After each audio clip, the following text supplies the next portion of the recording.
talks between Kenya Kwanza and Azimio coalitions will enter a crucial phase this coming week when talks between the two sides enter the final phase. The two sides, in a press conference today at the Bomas of Kenya, have expressed a hope that they will deliver on their mandate based on 5 thematic areas which will need consensus building before white smoke can billow from Bomas. Apollo Kamau with that. With huge expectations from Kenyans resting on their shoulders, the National Dialogue Committee, starting Wednesday next week, will burn the midnight oil with just 22 days to go to give Kenyans a working formula on electoral justice and the cost of living, among other issues. During a media briefing at the Bomas of Kenya, Kenya Kwanza and Azimio team leaders Embu Governor Cecily Mbarire and Minority Leader in the National Assembly Opiyo Wandayi displaying a show of optimism. And we will be working, long hours, probably into the weekends until we are able to build consensus on those issues. That Kenyans should remain hopeful and expectant that this committee is going to deliver on its mandate.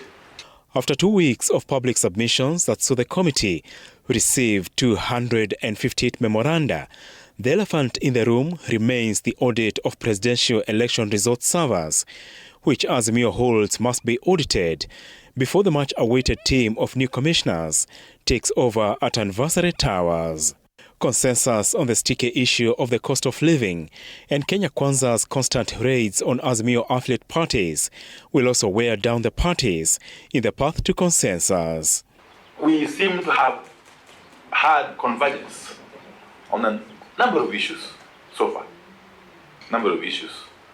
And therefore, as we resume next week, we shall basically be focusing on building consensus around those other outstanding issues. We'll be looking at all the 5 issues as we agreed at the beginning of our talks, and we will be able now to begin consensus building on the 5 issues starting on Wednesday. Electoral justice and boundary matters have been classified under one category: prevention of interference with political parties, establishment of key offices like the Leader of Opposition and Prime Cabinet Secretary, outstanding constitutional issues like the cost of living and inclusivity in government, and entrenchment of key funds in the Constitution.